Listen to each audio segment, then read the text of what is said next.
A very warm welcome to all the speakers and participants in today's session. So today we are going to discuss on how will technology shape the future of work, workplace and workforce. So I am your host Palvi for today's session. So today we have with us the most eminent speakers from the industry, Mr. Bala Chitoor, Dr. Sachin Kumar Agrawal, and Miss Amrita Chowdhury. So before we move towards the speakers, let me give you a brief about TechGeek. So TechGeek is a part of Times Internet and a fastest growing developers community of 4.6 million software professionals. So we are talking about the challenges that every tech industry is facing right now while they're hiring for the tech talent. So in TechGeek, we have Speed Hire that offers a perfect virtual hiring solution to multiple challenges faced by the recruiters in technical hiring. So now, without any further delay, let's get back to the speakers for their brief introduction and their initial thoughts about the topic before we move towards a discussion. So over to you, Mr. Bala. Thank you so much for inviting me to this webinar. My name is Bala Chitoor. I'm the founder and CEO of a company called FlamencoTech, where we enable connected buildings and connected factories. My background is that I've been in this industry now long enough, over 35 years in IT and communications and IoT as an industry. And I've seen work and workplace change dramatically from where we began to where we are now. And big changes brought about by not just technology, but also the onset of pandemic, which brought huge amount of changes. And the pandemic itself has accelerated probably about 6 or 7 key trends in the work and the workplace. The first being obviously the whole change towards remote work, work from anywhere, and in the process the whole concept of moonlighting. So that has changed. Second is e-commerce itself radically took a big step during the pandemic. All virtual transactions, whether it is shopping, whether it is entertainment, all that came about as a big change. Third is in terms of the whole concept for delivery, transportation, warehousing, because of the fact that e-commerce took off. So those have undergone big change because of this, and the technologies enabled them big time, whether it's warehousing, whether it's transportation or others. Fourth is in terms of the online payment, digital payment itself has undergone change. The whole fintech has undergone changes. So we've seen that change also happening. Big changes happening in automation in factories, especially during the pandemic, where automation was a necessity because labor was not available. So automation is happening in factories, in offices, in warehouses, in agriculture. And finally, which is possibly a new baby, is the whole concept of generative AI, which is already impacted big time, but it will continue to change the whole game going forward, right? So Accenture, for example, research says that only 1 in 6 workers feel really connected to their work. So that disconnection is already, we can see from the overall perspective. This is what I'm seeing, disconnection of the worker from the organization. Also, the work-life enhancement has dropped apparently 4% the last year. So lots of changes happening to the worker, and if it is IT worker, even more. Right? So workers impacted all over, I mean, across IT, non-IT, but the IT worker has become even more disconnected, so to speak, because of the remote working possibilities.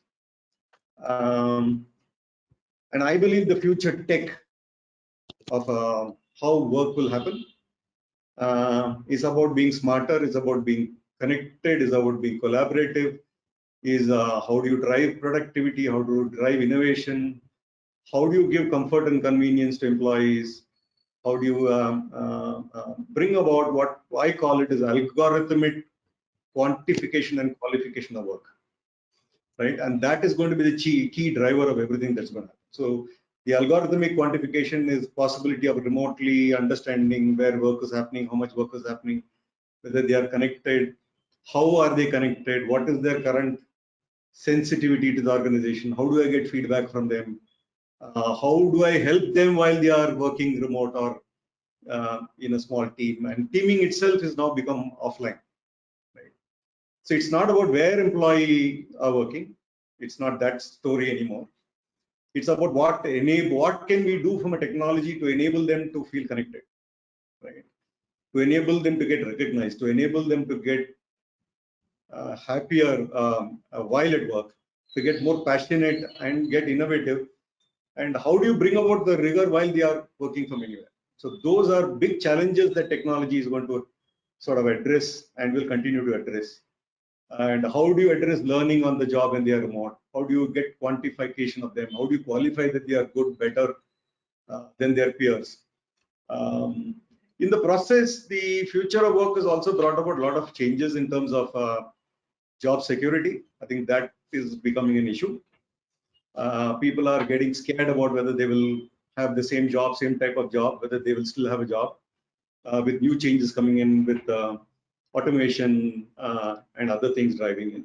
Constant reviews will happen, comparisons will start happening, especially with quantitative analysis and qualitative analysis. Electronic monitoring will start becoming more. It has already happened quite a lot. The future of work also gets impacted by whatever generative AI is going to drive. So these are my thought process in the initial introduction. Yeah, others can Absolutely right, sir. Yeah. change So over to my view. you, Miss Amrita. Yeah. Yeah. So Miss Amrita, your views, please. Thank you so much. So I'm Amrita Chowdhury. I'm co-founder and CEO of Gaia. We are an information and analytics company, and we work a lot at the intersection of what you would call business, government, and society. So work in smart infrastructure, smart cities, like that area. And I have worked across the US, Australia before coming back to India. So I've seen sort of different environments. And what I see is that there are several strategic shifts that have been happening. One is around just the evolution of technology in the first place, because technology is so endemic in our lives, both as consumers and as workers. So it's really changing the ecosystem and the landscape of work and what needs to be done, and how it will be done. There is also, the whole shift towards the gig economy, where people want to have the freedom and the flexibility and the money, but at the same time, as far as organizations are concerned, it makes it slightly difficult for them. There is a generational shift happening as well, because when you look at the millennials and the Gen Z, there is a different set of values, and the set of values is around finding the independence and finding some sort of purpose and that alignment of purpose. So it becomes very important as an organization to say, okay, what is it that you stand for? And then you attract people based on the positioning and the purpose that you demonstrate. And at the same time, because of this whole generational shift and the family environment around the world, where this new generation has been brought up with a lot of care and comfort. So that same expectation transcends into the workplace. So employee engagement and employee experience is a very important thing today. And how do you keep the young people very happy and motivated, and so that the culture is changing at the same time. Right, business is getting more competitive, business is expanding. So you still have your competitive pressures of being able to run your organization efficiently, effectively, and in tech, with quality and under budgets and under timelines and so on. So you still need to run a tight ship, but there are many macro and like factors which are changing the workforce of today. So that brings us to a very unique juncture where how we attract people will change, how we manage people will change, especially with the hybrid work environment. How do you manage your teams, and how do you manage performance and quality and outputs and outcomes is very important. And then how do you retain and how do you train, so that entire employee life cycle and that journey is going to change significantly. Yeah, thank you for allowing. I think it was muted by organizer. So yeah, Oh, thank you. oh, okay. Thank you for Yeah, unmuting yeah, me. Yeah, it was not allowing me to unmute. Yeah, thank you. Thank you for the technology. Thank you. yeah. So thanks Yeah, for Dr. connecting. Sachin, please. Yeah. So thank you Yeah. connecting, and thank you all. So this is Sachin. Currently, I'm leading for AI and especially with metaverse, healthcare, entertainment business. And I do work for a problem-based solutions, which are basically I would say the user pain point driven. So I basically try to understand the pain point of the businesses, whether B2B or B2C, then try to develop a commercial or monetizable solutions from that point of view. So as the theme has been shared, it's majorly talking about uh, how the workforce or the workplace can be entered into like benefits with the technology and AI. So I consider first of all AI cannot replace the human intelligence, whether it's the banking sector or it's like for example, finance sector or a medical, or especially for the, I would say, teaching or education, because AI can be just helping hand, I would say, because, for example, if I look for the banking sector, even one cannot replace the person or the banker to give a permission to a loan or maybe to own or maybe any other activity inside the bank. It can just make the life maybe simpler. Similarly, for the doctors also, like one cannot take a decision on the behalf of doctor. It just can help the doctors to maybe I would say that maybe the early diagnosis or maybe do early predictions. So same thing for the workforce side or maybe the kind of the work environment using AI. So I consider that still that AI can help maybe no matter as a manager or an individual or a team member or so. There could be a number of, I would say, the helping hand tool for the person to increase the productivity. I would say that is one possibility that I see as an automation. And yeah, sometimes there is a fear factor with some, yes, that some people say there could be a job issue or there could be a but if I see the long, maybe the 20 years back also, it was 20 years, maybe 30 years back, when the computers also came, people also had a slightly fear that computers may take over the job, but it generated lots of jobs, I would say. And I consider humans are made for the more, I would say, the more innovative things, and lots of things are required to be done on the earth, right? For example, when I see the people on the earth, we require a different sustainable system. Like we never thought that phone would be the part of the life, not just a phone call of 20 years back. Like phone, I think, indulged into the life. Like it's not just a phone, it is just a part of the movie. It's just for entertainment. It's for gaming. It's for e-shopping. And now it's slightly turning towards like helping hand for the healthcare, or it's like a buddy for the healthcare. It maintains the records of the person. Even sometimes people use it out for their ECG or maybe the other kind of vital sensing parameters. So we never taught, especially when I look for India, we never taught somebody to learn for the payment, I would say. Like the Paytm came and other UPI applications came. It is just part of the life. So similarly, what I see that AI-based applications or solution would be helping to the employee. For example, if boss asks for a report or maybe to prepare a PPT it might be taking 3-4 hours. Even I take sometimes 3-4 hours when I prepare some a senior management PPT or so. But with the help of AI, I could see the time can be reduced. I know where to put the content, at what images, what places, what graphs. So I think it will reduce because I have to slightly put my expertise. Okay, how the content should be displayed to my CTO, how the content should be displayed to my CEO. But when the AI comes, so I would be taking a quick early decision. If let's say I take the example of generative AI. So generative AI, let's say can produce the same graph in a 6 and 7 different manner, and because the graph may be requires a different attention or different area to be shown to my CTO, CEO, or maybe my team member, or maybe to HR or finance, the definition might be different of the same content. So I believe generative AI could help because that's why sometimes we call it's like a personalized or very personal kind of solutions that they're using generative AI. So I consider it would be a big time saving, or so that I could spend more time for more, I would say, the innovative things, or more maybe the challenges which are there to be solved in my job.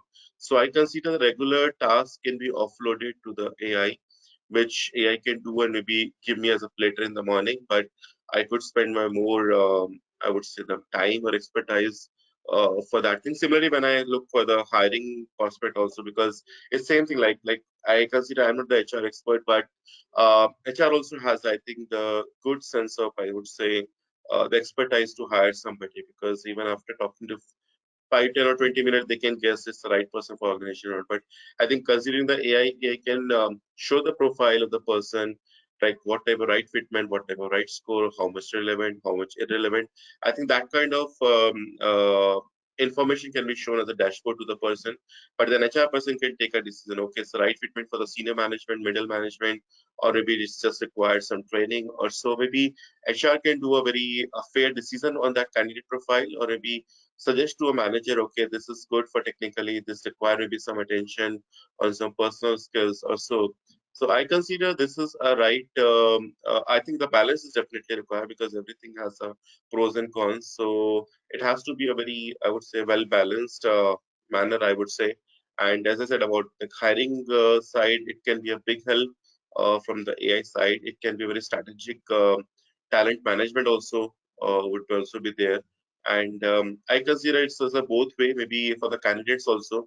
For example, if they are looking to be hired by the top tier companies, or maybe across the different domains, so it's also for easy for the candidates also to apply the right position, because something might be the person, one person requires only one job, but the person requires two jobs, like these 100 or 50 or 60 jobs, right? So if there's a more AI driven profile matching or profile applying, I think it could save the time for the both parties. Even sometimes when I see the online, some people are not very much satisfied with the HR reply of, let's say, not being selected, or maybe HR does not reply to them. There could be a number of reasons, right? And HR cannot maybe reply to every application also. That's, I think, practical that I look it out. But if it is in the AI base, so AI can maybe link the two parties together in a maximum relevancy score, or maybe the maximum contextually, I would say, the data matching, I would say. So that would be, I think, the more, I think, the connection oriented, I would say, and that I see the more possibility of AI,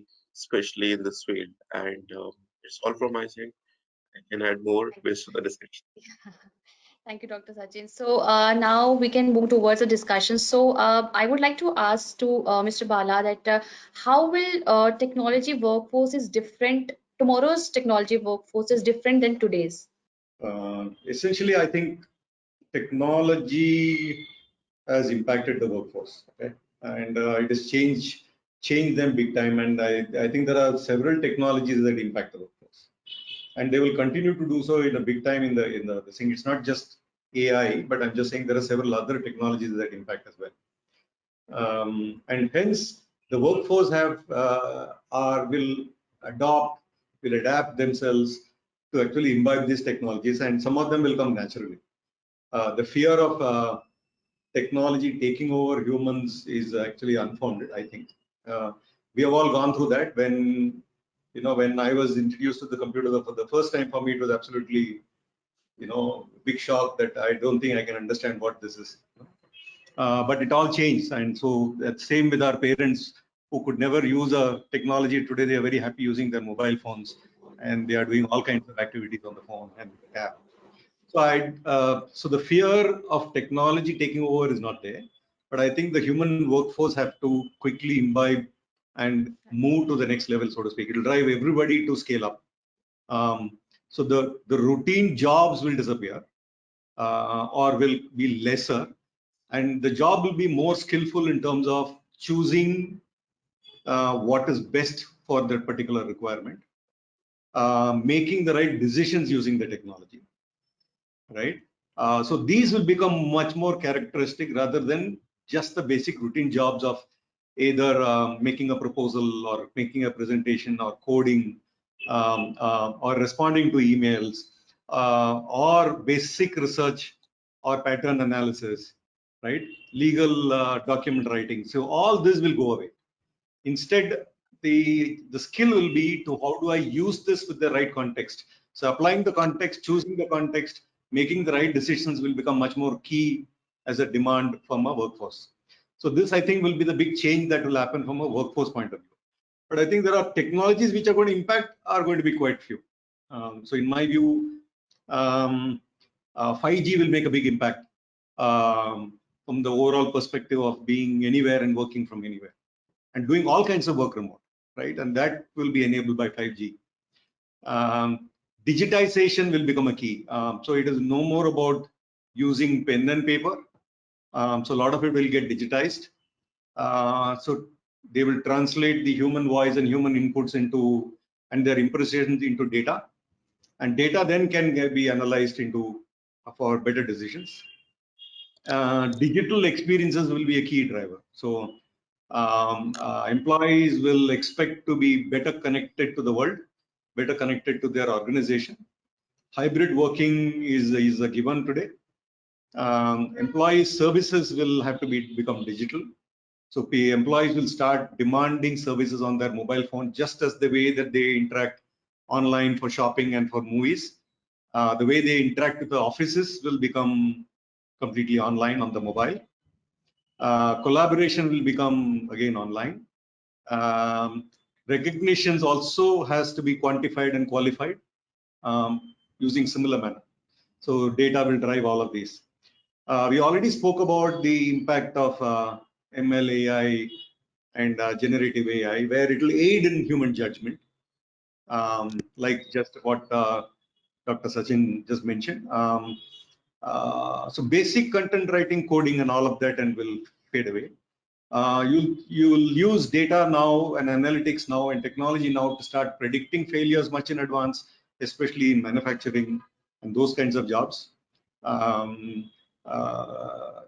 Marketing will change dramatically, in my opinion. Research and development will undergo big change, especially in healthcare, with big changes in aiding doctors to make the right decisions. Right. Customer support has already changed, will continue to change dramatically. It's no more about bias and human-centered response.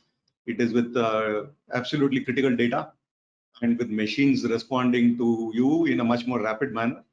And we have all gone through customer support issues, right? You call an insurance company to understand saying what happened to your policy. You'll be asked your policy number 5 times by 5 different people. They'll keep transferring the call and each guy asks you for the same policy number.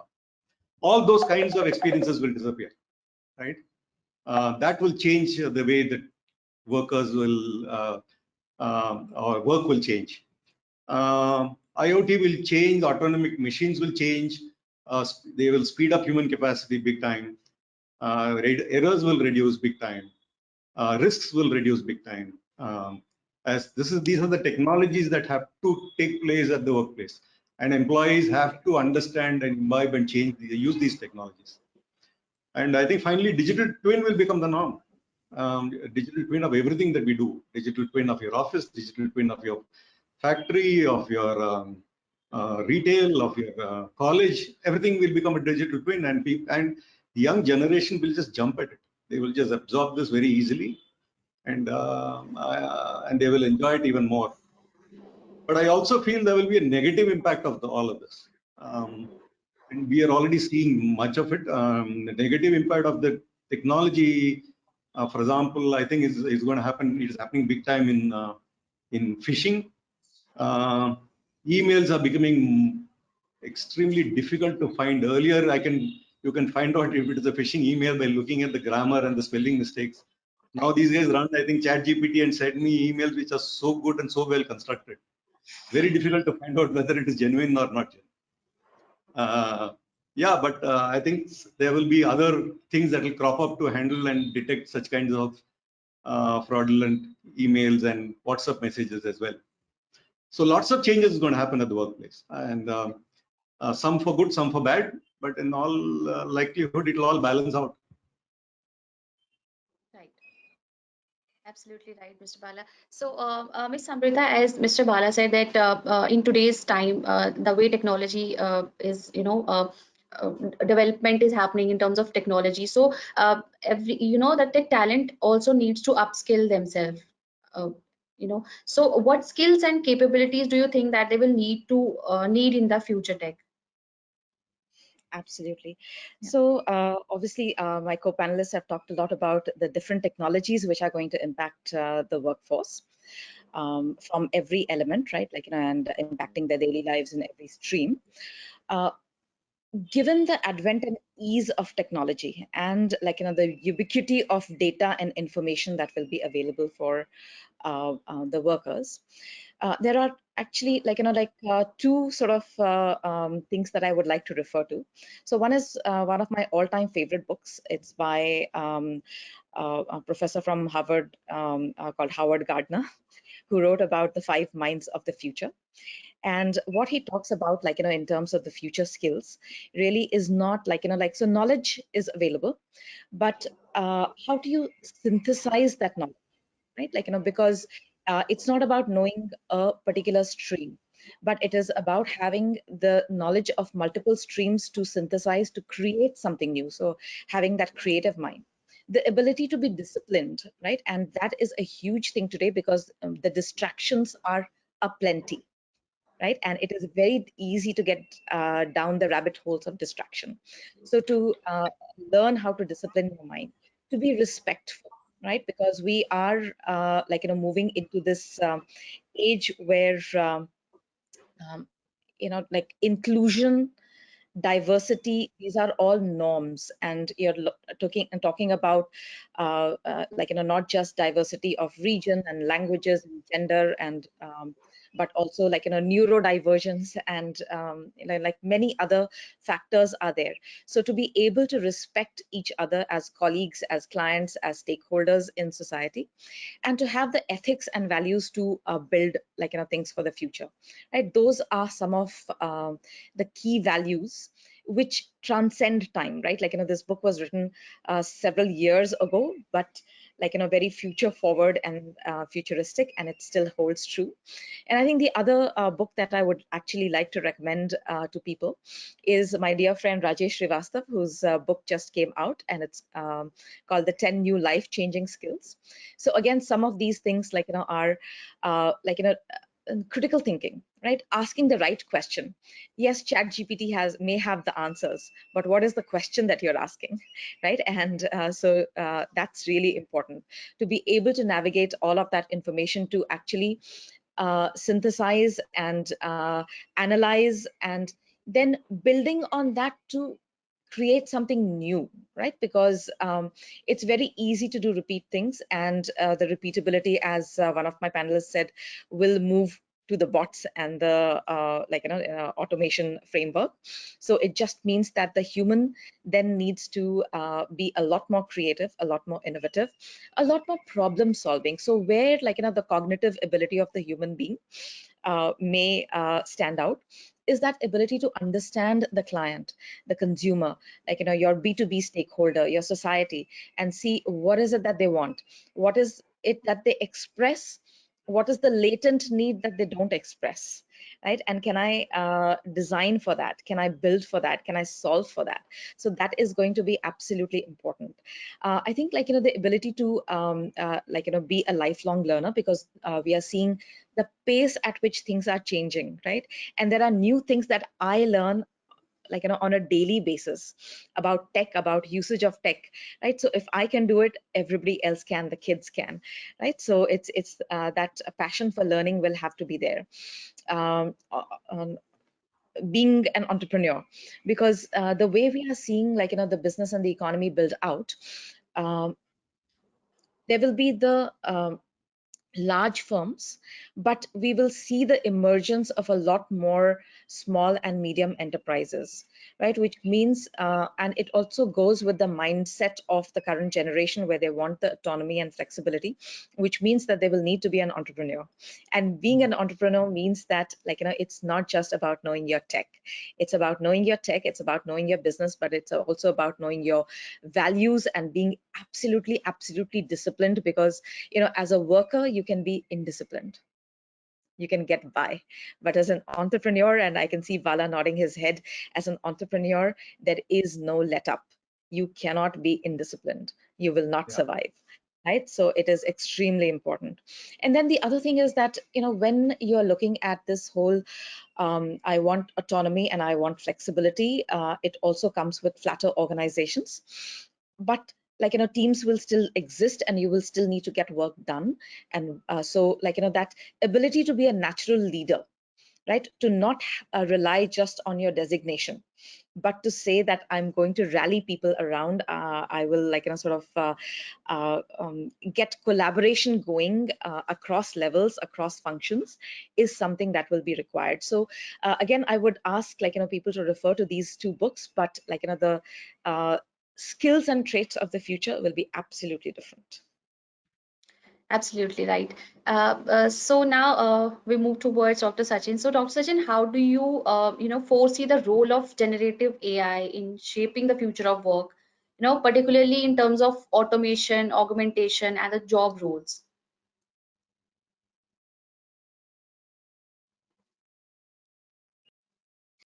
Yeah, very well said, the point. So yes, it's the AI is, I think, slightly knocking at the door, whether it's like a personal, professional, or maybe we have some daily uses certain applications. So yeah, AI definitely will be part of it. So it would definitely, as we were talking about uh, in the my Balaji's the talk, he was just mentioning that a couple of tasks which are going to be automated, just part of the routine tasks. Maybe those repeated tasks can be a part of the AI automation, and AI can take care of those things. Maybe, as I said, about maybe some cut and paste activity, or maybe a regular typing work, or maybe some, I would say, in terms of code development also, maybe some the part of the regular activity that could be the part of automation, I would say. And in terms of I would say that augmentation, that it's likely maybe the part of the need, maybe the it slightly requires the overall productivity of the human side to be considered, because it's really that the person has to do more, because if we might be doing the 20 or 30 years back, maybe 3 4 decades back, so we might be doing the similar kind of regular activity, but still we are doing lots of innovation, lots of the problem solving challenges that we have. So overall, I think in the hiring side also, and maybe as I said about AI powered systems. So AI powered system basically it can analyze the job description, I would say, in terms of looks out whether for the hiring side, maybe for more, I would say that more relevant resume building for the profile, or maybe the identify the right or the best match for the requirement. Because as a company also, it's not so easy also to hire somebody for a post, whether it's like a pressure or experience or lateral hiring. So even if you put one application or maybe some one requirement for the job post, the HR may be landed up with 1,000 of applications. So I think by the time it's not so easy as a manual task also. So it really requires to be so kind of intelligent maybe system who can just put the right profile, so that we should not put the we should not miss the right profile, I would say. So and similarly in the generative, I would say the AI can also help to maybe help the HR to put the right question to the right candidate depending on the understand the personalized behavior, personal behavior of the person, or maybe simulating the interview environment in front of the I would say the candidate. And I would also say maybe the uh, AI could also play a role to identify the maybe the right need of learning. Maybe so this could be a learning for candidate depending on the individual feedback with the HR. Because currently, what I see, maybe the HR after the interaction, maybe or maybe L&D department may have a maybe the regular pattern of the structure for the learning for an organization or the group of the people. But and sometimes we see like people don't get indulged or that much.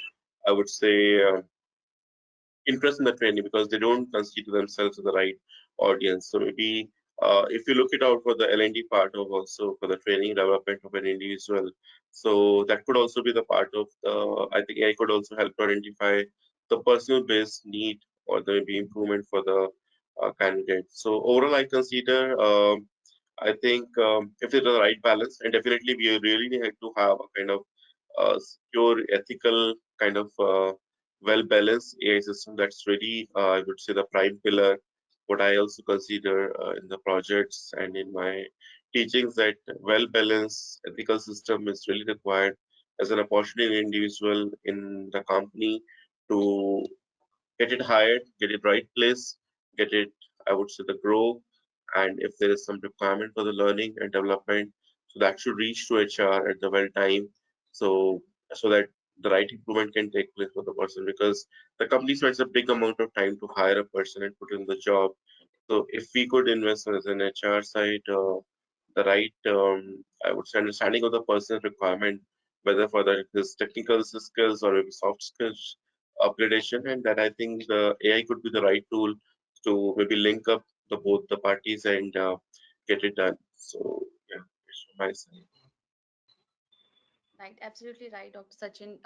Technology can always be used in a very balanced way.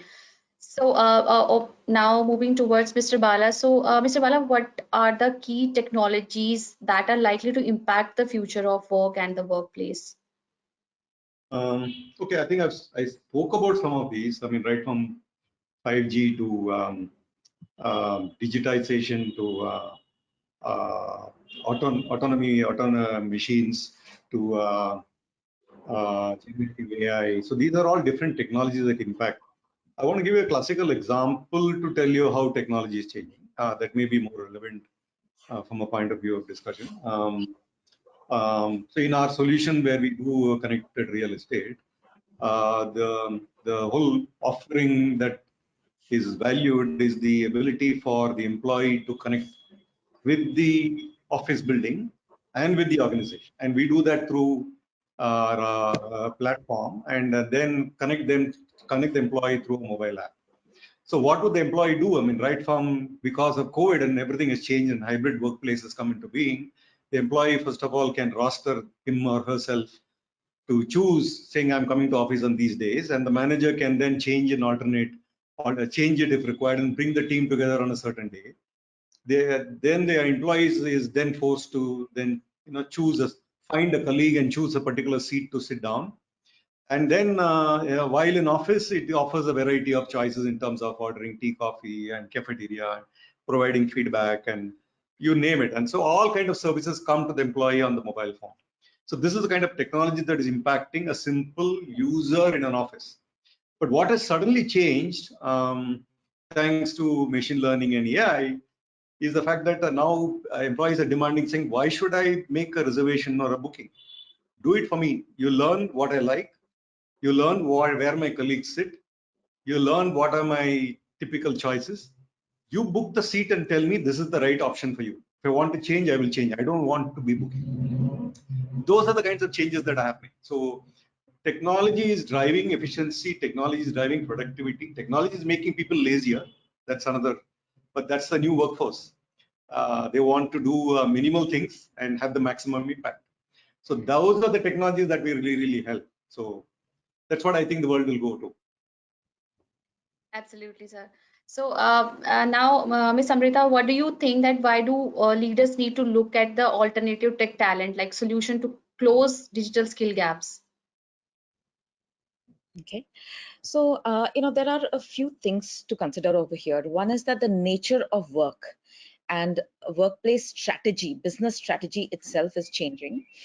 It is becoming a lot more digital in every aspect of the work that needs to get done, right? So, right from managing employees to running your operations, to running your fleet, to running your factories, to stakeholder engagement, to monitoring like what is your environmental footprint. There is a lot of technology inclusion everywhere, right? right from sourcing to sales to production to in the delivery of services. So it means that it's not just your regular tech worker, your developers and coders and so on, but that every employee, right, whether they are in marketing, whether they are in sales, whether they are in frontline service, whether they are the last mile worker in terms of train operators or policemen and so on, everybody is seeing an inclusion of technology into their workplace, right? So so one is that at the strategy level itself, companies need to know that if they don't innovate, if they don't include technology as part of delivering business and doing business, they will be left behind, which means that they need to take the entire workforce and all their substreams of action and work into the tech domain, which then leads to the next question. Okay, where are these people going to come from? And largely, if you see that there are many different ways in which talent has been tapped in the past. There was education, but we all know that education leaves certain gaps, and businesses have had to step in to actually train employees on the job. Now, with the fast change in tech, right, and with the fast pace of change of tech, it's sort of not feasible for companies to bear the full burden of training the employee fully, right? So then it needs to become a partnership ecosystem of many players. Obviously, the educational environment needs to change, and hopefully with the new education policy and with that whole cross-pollination of ideas and being able to take courses from other departments and so on, hopefully the next generation will be a little bit more geared. They will have their functional knowledge or stream knowledge of let's say if they are in marketing, they will have the marketing knowledge, or let's say if they are in sociology, they will have the knowledge of managing people and organizational dynamics, but they will also learn a little bit of tech. They will also learn a little bit of business. They'll learn a little bit of other domains, so that cross-pollination and multi-skilled workflows starts becoming ready. The second is the advent of all of these online edtech platforms, which are not there just for the kids. There are so many platforms now for continuous learning for adults, and this some of them are free, right, and some of them are paid. So again, there is a lot that depends on the individual to leverage these things to continuously upskill and reskill themselves, right? Some burden will definitely come on the company because there is a contextual element to it, because even though you might understand the technology, you might understand all of the other domains and how they interplay, how it plays out in a particular company in its specific environment with its specific set of competitors and supply chain and ecosystem still needs to be trained, right? So and how the company communicates, how it does business, some of that needs to be taught, and so that's there. I think the other common skills that people will need to learn is the art of communication, right? Because as and some of it is easier. I think Dr. Sachin was talking about how it would be easier with generative AI to create presentations, and we are seeing that already, that it's very easy to get into let's say a video creation platform, or search and synthesize some of your talking points, get one of these the presentation, the visual platforms to create your visual templates, lay it out visually. So some of it will happen, but we also need to know that any generative AI, at least at this point of time, has a prediction and has a predictive probability level of accuracy. So you still need to know, you still need to fact check, you still need to ensure that what you're putting out is correct. So that lens will still need to be there. And then how you present, how you communicate, how do you involve people in what you're trying to say is something that will need to be learned. So our sourcing and our training, both of them will need to keep some of these elements in mind. The sourcing will change, the method of sourcing also. I think Dr. Sachin talked about how the method of sourcing talent will change in terms of the AI-led platforms that are there for finding and ensuring that the biases are not there, and all of that will obviously be a part of it, of finding the right resource for the right job. But given the pace of change, that right resource for the right job is right only for a very short period of time, and that resource needs to know that they need to upgrade, and the company needs to know that they need to upgrade, and they upgrade their employees, and it's a continuous process. Absolutely, absolutely, Ms. Amrita, rightly said.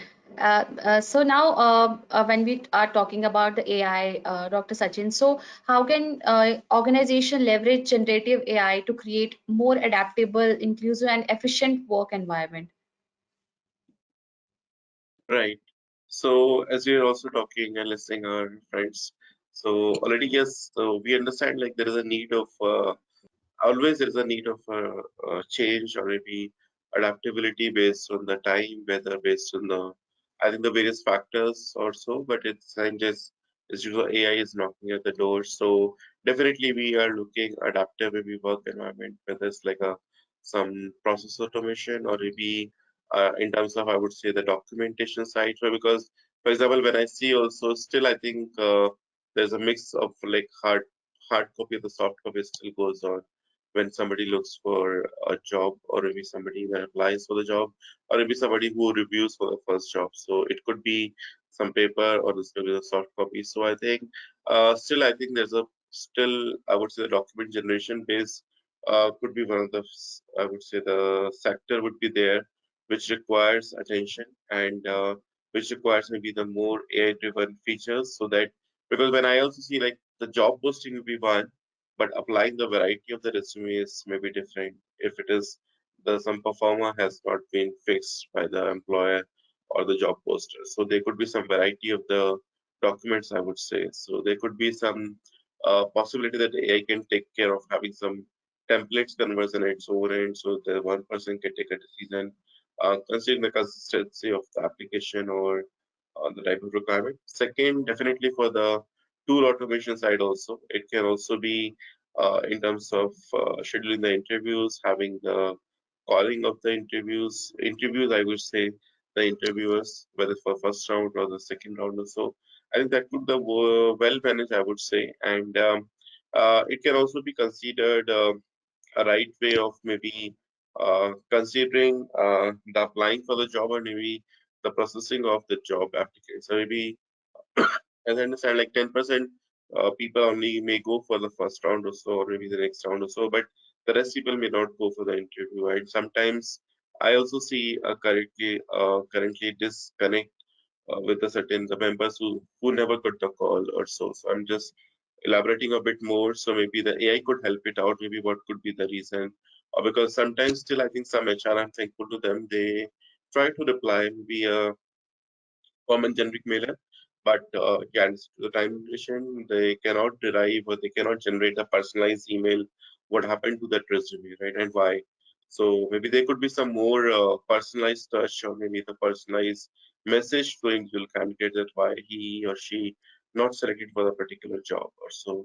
And sometimes people raise question. Even I see some social media, they sometimes raise question on the I would say timeline side or maybe the process side because every process may have a different process for the level wise. Somebody may have 3 rounds, somebody may have 5 rounds, somebody may have 2 rounds. So I think that process might also be maybe visible to the candidate also, so that they could also get the leverage of the some process automation side.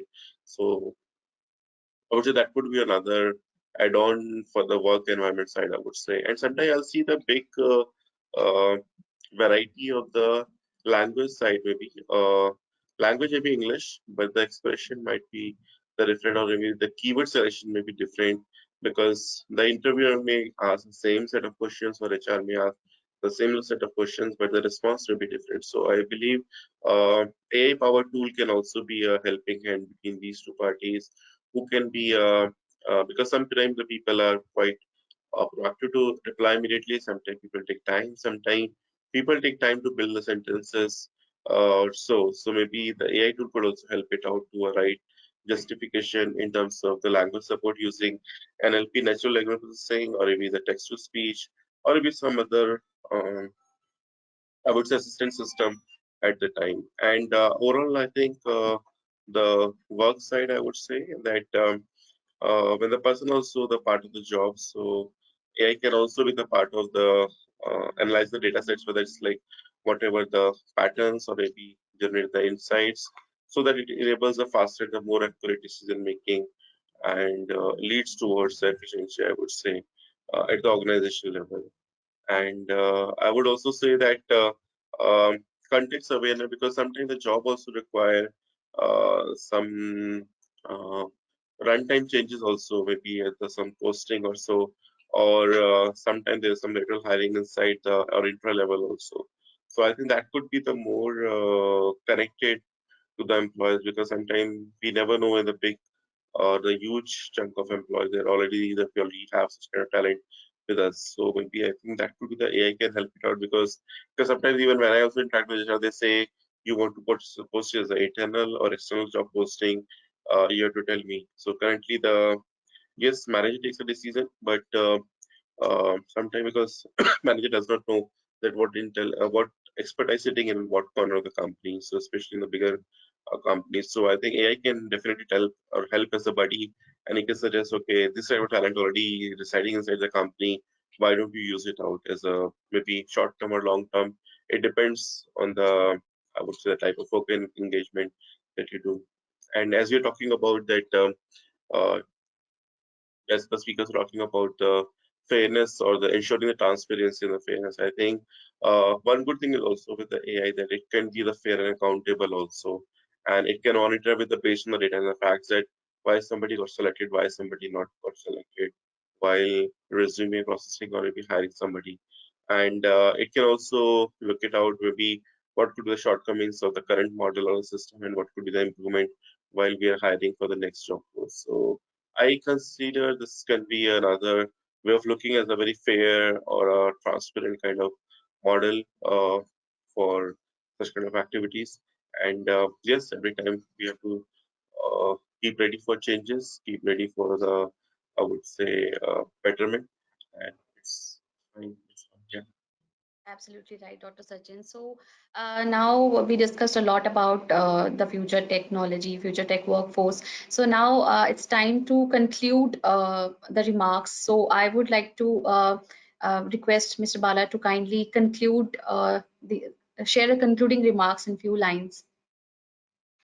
In conclusion, I think technology will drive a lot of changes in both the workplace and the work styles. Offices are changing, factories are changing. A lot of transparency is now demanded. There is a lot of qualification and quantification of both work and the work style and the work output. These are all happening. So people are being, uh, like Dr. Sachin said, resumes are being quantified and qualified. That happens at the work level already, and we've been doing these kinds of things for the last 7-8 years, where work is actually quantified and qualified, and the outcome is qualified. And this will happen increasingly more with people working from anywhere, and technology is enabling work from anywhere. And um, for example, the data is now getting extended. Data from a factory is now available to somebody's home on a digital twin, and they can control, they can modify, they can change, they can understand risks, they can understand safety, security, take actions, alarms, events, everything gets extended. So the work is everywhere, and the workspace is everywhere. That's my conclusion. Thank you, Mr. Bala. So Ms. Amrita. Yeah, so I think we need to see that tech is an ingredient part of everyone's life today, right? So everyone in that sense, every worker will be a tech worker or a worker touched by tech in some way, right? From a company perspective, I think it will be important to see, like, who will do the work, because there will be a combination of your full-time employees. There will be your contingent workforce, like, which are your part-time employees, on-call, on-demand employees. And there will be the gig economy where people come and do, like, short pieces of work. And then there is this whole area around crowdsourcing, where you see that people are contributing to the commons, and that will continue to evolve significantly. So people will contribute to and borrow from the commons in every domain, right? Like, not just in tech, but also in, let's say, mapping softwares. If you're looking at drug discovery, like, there is a whole bunch of, like, areas where this crowdsourcing is happening today. The second thing is around, like, how the work gets done, right? So we are seeing, like, um, uh, different types of technology tools that will be available to the white collar worker to do their job. There are, like, as Bala was talking about, there's different kinds of technologies on tracking people and digitalizing the work of people in factories, right? So it is really, like, that hybrid, like, they're doing the hands-on work, but there is tech, there are applications and digitalization that is happening, like, that ensures that they do their work, they do it repeatably, they do it to a certain level of quality and in time, and so on. Throughputs and all of that can be monitored, their attendance presence can be monitored. And in that, like, blended like, way of doing work, where the tech is enabling the human being and helping the human being, there will obviously be some kinds of tasks which will get automated and driven more towards the bots, and the mix of work will change, which means that humans will be doing some other kind of work.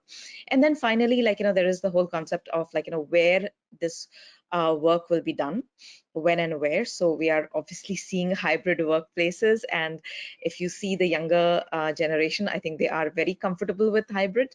I think as businesses, we have learned, like, to operate in the hybrid environment. We see some of the pitfalls, like, in terms of teams coming together, and the conversation that happens, like, the brainstorming that happens, that is required, like, through physical and, like, engagement and interaction activities. The isolation that people feel, like, because they are working from home, but at the same time, like, people want that flexibility.